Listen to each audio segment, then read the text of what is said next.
One woman has been instrumental in advancing the arts in Western New York. A woman on a mission to ensure that everyone can experience the beauty and splendor of symphonic music. I think Joanne is magical. When I play with the Philharmonic, they say, "Don't you just love Joanne?" And I always say, yes, we do. The passion that Joanne has for music, she wants everybody to have that same passion. Joanne loves Buffalo, and Buffalo loves Joanne. In 1999, JoAnn Falletta assumed the podium as music director of the Buffalo Philharmonic Orchestra, becoming the first woman to hold the position and one of the first female leaders of a major symphony orchestra worldwide.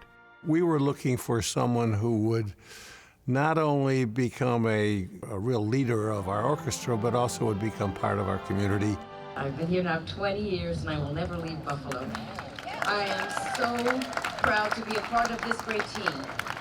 When we talk about what is best about Buffalo, that heart and pride in what you create, she was the right choice.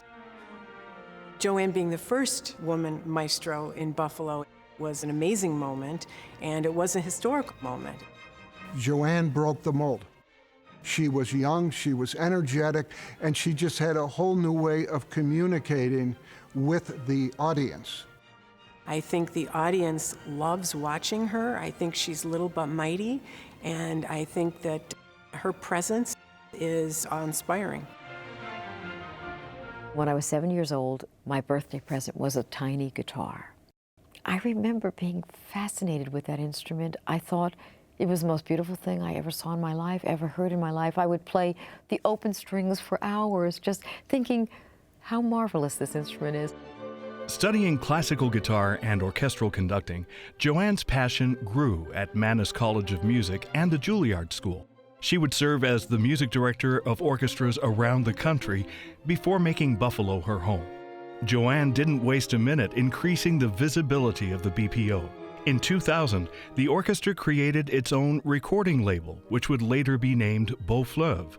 A year later, the orchestra released its first recording under the Naxos label. Around the world, people were hearing the BPO with Joanne at the podium. We're a small city, and to have an orchestra that is constantly being heard around the world was reserved for years for the Berlins, the Viennas, the New Yorks, that were sort of orchestras for the world. It is meaningful to the musicians and should be meaningful to the community to realize that they have an orchestra here right in town that rivals any orchestra on the planet. Tom Baker, who was the head of the Oshai Foundation, made the introduction to Joanne. And his big thing is she needs to be on PBS on a national level. And that was just my first week on the job. I didn't quite know what to say because I didn't know Joanne, but after lunch with Tom and Joanne, you just fell in love with her. PBS felt the same way, and after 4 decades, the BPO returned to primetime national television with Seasons of Life. Joanne understood that we were a community asset. She knew that from the get-go. But she also understood that to be recognized in your own community, you have to spread out and be recognized elsewhere. In 2002, Joanne was the recipient of the Seaver National Endowment for the Arts Conductors Award for exceptionally gifted American conductors. In 2004, Joanne, the BPO, and WNED worked to create the JoAnn Falletta International Guitar Concerto Competition. The things we offer on our air and the classical station that we have, shouldn't we engage in something that relates to our audience with classical guitar? It's the only competition in the world where you had a chance, if you made it to the finals, to play with a full orchestra. In addition to the gold medal, Marson also receives a recording contract and a return engagement with the Buffalo Philharmonic. Her charisma, her engagement, her understanding, her name really brought great visibility at an international level to the competition. In 2004, the BPO returned to the world-famous Carnegie Music Hall to perform and record for National Public Radio, another sign of its artistic growth under Joanne's leadership. In 2009, the BPO took home a Grammy with John Corigliano's Mr. Tambourine Man, 7 poems of Bob Dylan. That was an incredible risk of a work. The audience came expecting Bob Dylan and all those nice sounds that you get, and Corigliano went exactly the opposite way. He composed a 7-movement work. The first 6 movements were harsh, angry, and the last movement was sublime. You could feel the whole audience sigh and relax with this, and that takes courage. In 2013, the orchestra was chosen to return to Carnegie Hall to be part of the Spring for Music Festival. Most recently at Carnegie Hall, we played Glière Symphony. The following from Buffalo that came was overwhelming. It was a really magical night that no one's ever going to forget. More than 1,500 people from Buffalo were in attendance, which was record-breaking for Carnegie Hall, and showed the love the Buffalo community has for its cultural crown jewel. The BPO has toured to Florida several times in the past decade, performing for sold-out audiences in some of the state's premier cultural venues, and reconnecting with the many supporters and friends who have left Buffalo for warmer climates during the winter months. In 2018, the Buffalo Philharmonic Orchestra embarked on an international tour to Poland to perform at the Ludwig van Beethoven Easter Festival in Warsaw. It was a monumental venture for the orchestra, sending 100 staff, musicians, and all of their instruments overseas for the first time in 30 years. When that concert was done, and they don't do this in Poland, they don't give standing ovations. The whole audience rose up and applauded, and that was powerful. JoAnn has come to be internationally celebrated and is often invited to guest conduct many of the world's finest orchestras. In 2018, JoAnn won her first individual Grammy Award as conductor of the London Symphony in the category of Best Classical Compendium.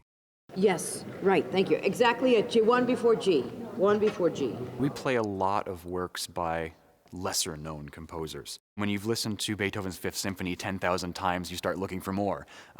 And she finds these works that are of equal compositional value and beautiful and complex that we just don't know about.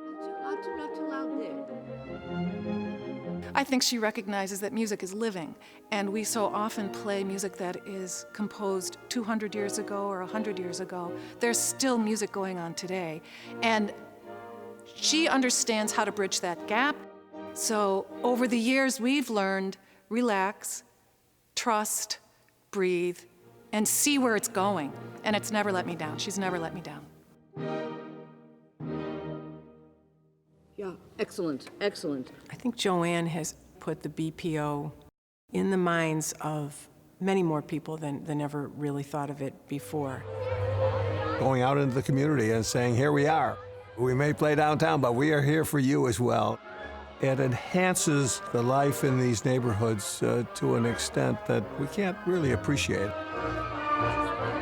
Art is a universal language, and music within the art space that much more so. And JoAnn and the orchestra really understand that and have fully embraced that opportunity to build bridges in our community through music. This summer, we did a marvelous thing.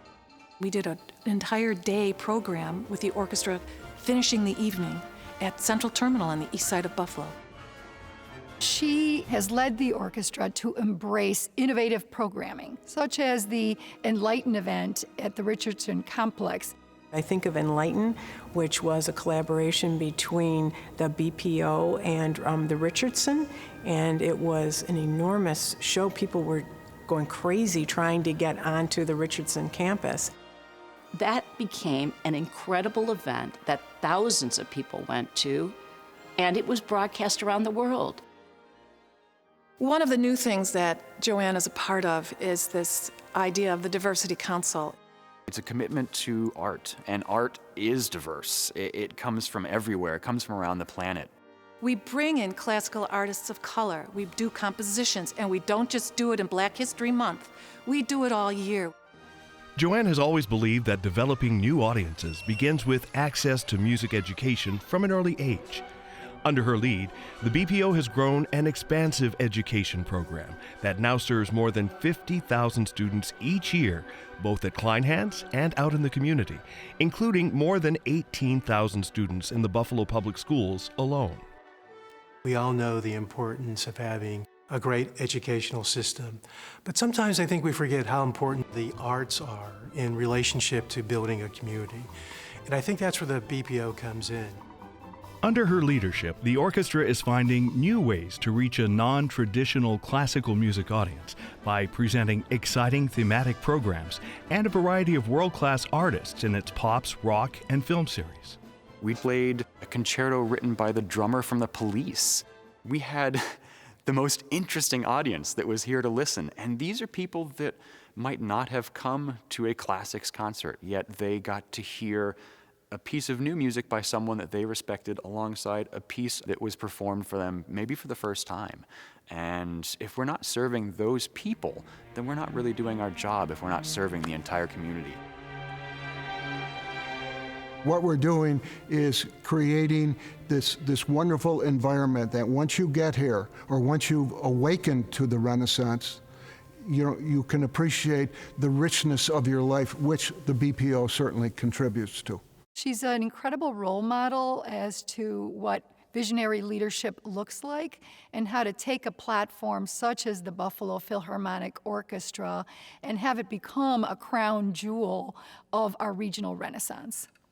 Over the past 20 years, JoAnn Falletta and the Buffalo Philharmonic Orchestra, with the aid of so many supporters who recognize the BPO as a community treasure, have led the charge in building a better Western New York community, note by note.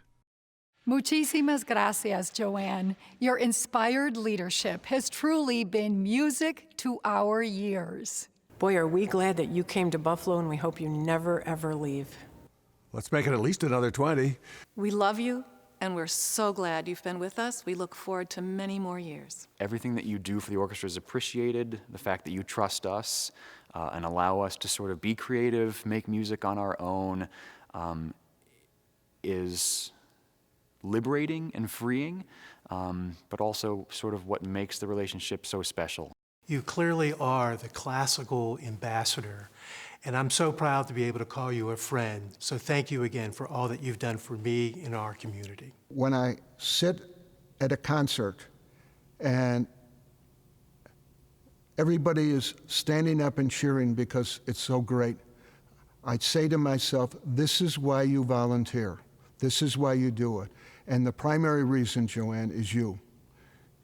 I love you very much, and I wish you nothing but the best. Congratulations, JoAnn, for 20 years in this community. Thank you for your vision. Thank you for your imagination. Thank you for your friendship. It's been a great ride, which I hope doesn't end very soon. Hi, I'm Renee Fleming. I just want to give JoAnn Falletta a spectacular congratulations.